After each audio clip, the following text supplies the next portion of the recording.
After weeks of watching and hearing and listening to the bias coming from mainstream news media and me watching some of these black political pundits who contribute to these different mainstream news media organizations not calling it out, 2 weeks until election day, they are finally having some things to say about the situation.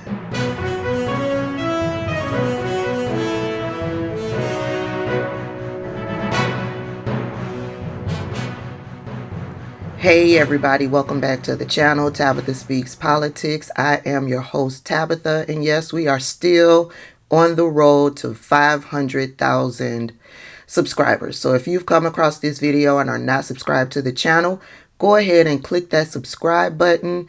I would be happy to have you. Yes, for weeks, we've been watching the bias coming from mainstream news media. I would pretty much say it's been years now for the whole Biden administration. Donald Trump can tweet or truth the most outrageous, hateful, divisive things. And yet the media will hound President Joe Biden and not do the same for Donald Trump. We've been watching this bias. We've been watching this hypocrisy probably since 2016 when it was Donald Trump versus Hillary Clinton.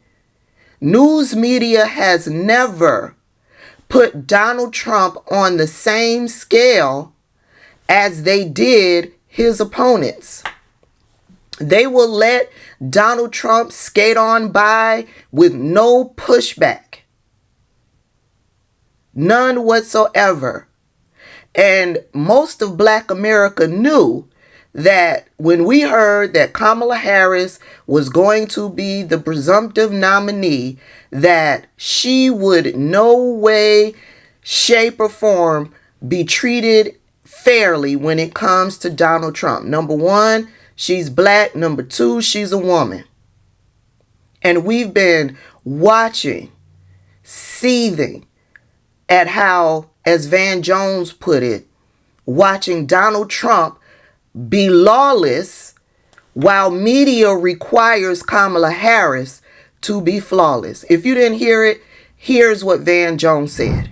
Look, Kamala Harris and Donald Trump are not taking the same exam. Yeah. And I think it bothers people. They're not taking the same exam. He gets to be lawless. She has to be flawless. That's what's unfair. That's what's unfair. That's what's unfair tonight. That's what's unfair tonight. They're not taking the same exam. Look, she has policies. She may not articulate them perfectly every time. She may not put the stories in the right places, but she's fighting for actual ideas that will help real people. And he's talking about people's penises. And so they're not taking the same exam, and that's pissing people off.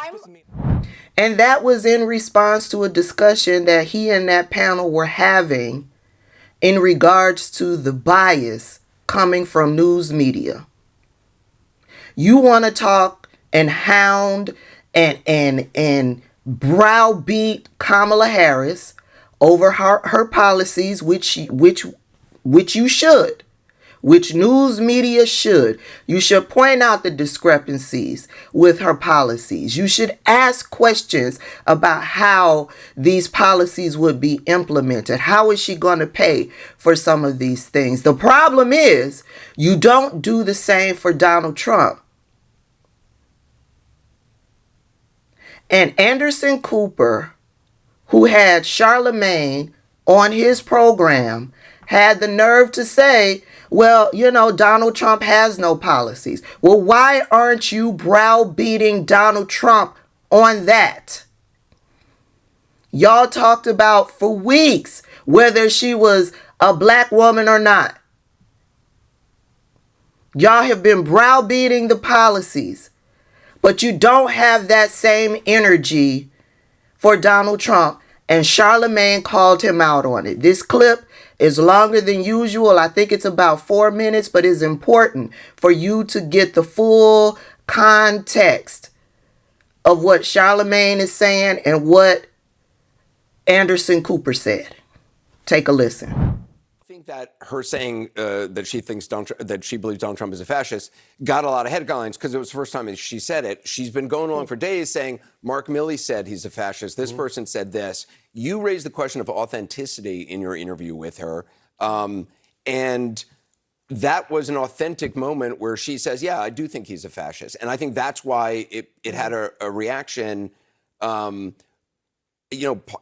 Trump, he, for whatever you think about him, if you like him, if you hate him, he is certainly who he is. He's shown us who he is every single day. Yeah, which is a fascist. And it's crazy because you still don't have news networks having that conversation. Yeah. Like when somebody says, when somebody questions Kamala Harris's blackness or is she a DEI hire, y'all will have roundtable discussions about that, asking that question. How come you're not having roundtable discussions asking, is Donald Trump a fascist? Actually not even asking it, stating it. I mean, when you look at the things that he's talking about doing, jailing journalists, jailing his political opponents, turning the military on American citizens. The guy said he wanted to terminate the Constitution to overthrow the results of an election. How come that is not the topic of discussion on networks like CNN every day? But do you think that, you were raising this with Kamala Harris about her own authenticity, about her own willingness to just, say things that aren't crafted.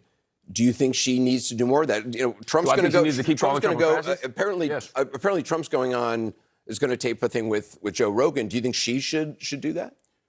I think that she should keep calling Donald Trump a fascist. And I think that Americans need to keep looking at the rhetoric of Donald Trump, because I don't know why we're even thinking about electing somebody who's talking about putting people in camps. I don't know why why we want to elect somebody who's talking about mass deportation. I don't know why we're having this conversation about somebody who wants to terminate the Constitution to overthrow the results of an election. Aren't we supposed to be a patriotic country? Whenever somebody like Colin Kaepernick takes a knee in this country, everybody talks about, oh, that's so unpatriotic. But a guy can say he wants to terminate the Constitution to overthrow the results of an election and nobody cares.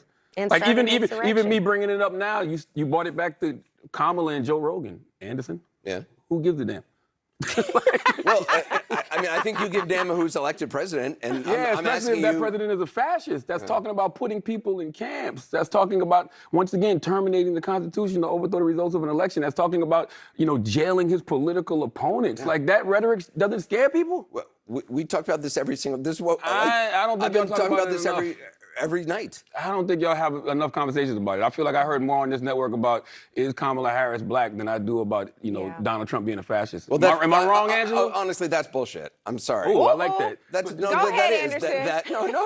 I'm not. Look, I'm a huge fan of yours. Okay. But to say that we're sitting around discussing is Kamala Harris black, I've seen that. I've seen those roundtable discussions a lot. Now, that's bullshit, Anderson. For you to say that y'all don't have those conversations. I've never asked somebody is. Oh, I'm not saying you. I said the network. He said the network. I don't think anyone I don't think any anchor on this network has been going around saying, "Is she black?" Y'all have never had we have had. Look, I'm sure we have had, nutty people or people who have strongly held beliefs who I may disagree with, who somewhere on some panel have said something, but. Yeah. I will just speak up for what I do on the show. I do believe it's important to get people different viewpoints as long as they're willing to have a legitimate conversation.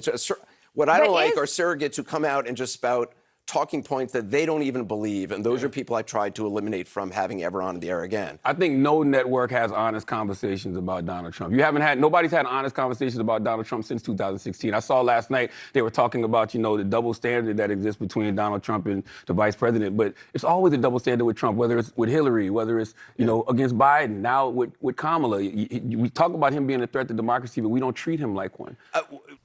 And then Anderson Cooper had the audacity to say what Charlamagne was saying was BS. He's not interested. Anderson Cooper says he's not interested in what no one should be interested in what it is that he has to say. It's getting down to the nitty gritty of what the pundits have to say, because the pundits supposedly represent the people. But Angela Rye came right on in afterwards and says, no, you are a pivotal voice in the midst of these conversations, because your voice is so respected It is you that needs to step in and call out the lies. You all let people come onto your programming and spew lies, and you don't set the record straight. Here's what Angela had to say. I like that you said that, but I will just say in this moment, some of what we're talking about tonight, Anderson, is not actually an opinion at all. It is just the facts. And you are one of the most trusted voices on television. And it is important in those moments where you know those conversations devolve into nonsense, particularly on the other side of the aisle. Right. They're conspiracy theory. They won't even say her name right. That has to be checked in the moment, because that is what fascism looks like. That is how we start sliding down a very slippery slope, and we cannot afford to be here. The election is 12 days away, and this should not be even what is on the ballot, but democracy's on the line. That is not a partisan issue. It is the truth. And I think that's what's important for cable news networks in particular to be saying, whether you're on Fox, you're on CNN, or you're on MSNBC. For all of us, that is our responsibility and our patriotic duty. Listen, it's late in the game. There's 2 weeks left before Election Day. But I guess it's better late than never.